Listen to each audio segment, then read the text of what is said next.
In this tutorial, I will explain the basics of working with the InsideDNA terminal.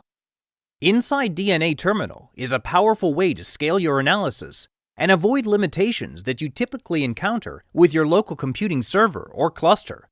With InsideDNA, you don't need to queue for resources, and the most powerful compute nodes are instantly available.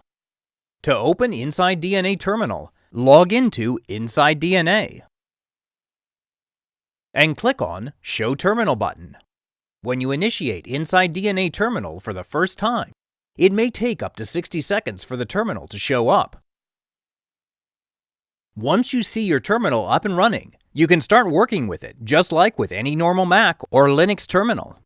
I'm going to click on Full Screen button and zoom into the web browser so you can clearly see what I type. InsideDNA Terminal works just like any conventional terminal. Therefore, if you want to list files and folders, type Unix command ls. Here I see all the files and folder that I can also access in Visual File Manager. To navigate between directories, type Unix command cd. To go one level up, type cd ...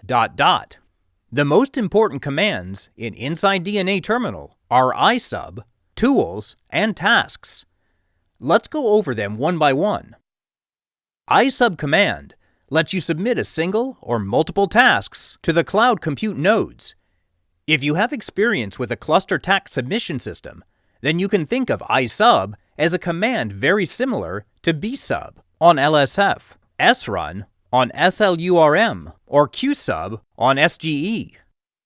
To view help for the isub command, type in the terminal isub -help, or click on the Help button. Here you will see an example command and details about each parameter of isub. To list all tools available in InsideDNA Terminal, type isub -ls, or tools. This will print out all the available tools together with the executable path of each tool. You can also type a tool name in a Search Tools field. This will instantly call the help file for a specific tool and output the help to the screen. For example, here I see a help data for SamTools sort tool. Let's now take an example command and submit it. I'm going to use bowtie as an example.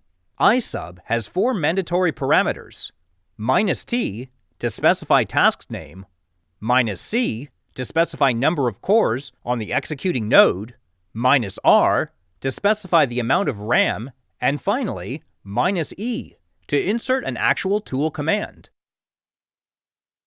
In my case, the command for bowtie is rather simple, but you have to remember to specify a full path to the tool executable. Again, you can find this by typing isub -ls command.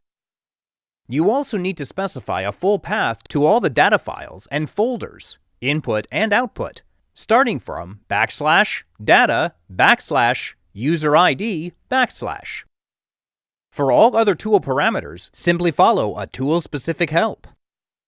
Now I am ready to submit this command, and I press Enter.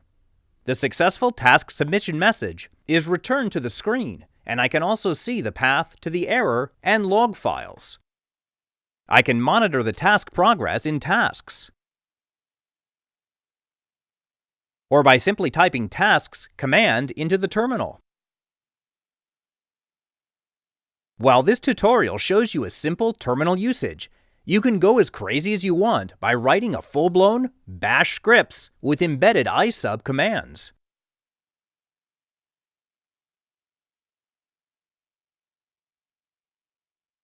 Or use your own custom tools. Just don't forget to put a full path to the locations of your custom script.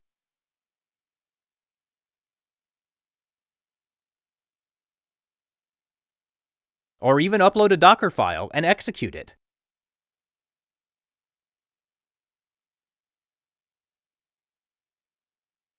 Any sort of pipelining will work too.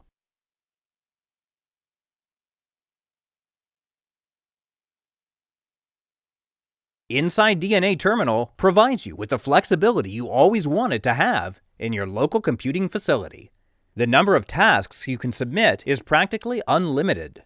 And if you want to increase a limit on the number of concurrently running tasks, by default we set it to 5, drop us a line and we will increase it to as many as you need. Enjoy InsideDNA and follow our more advanced tutorials on terminal usage and reproducible research.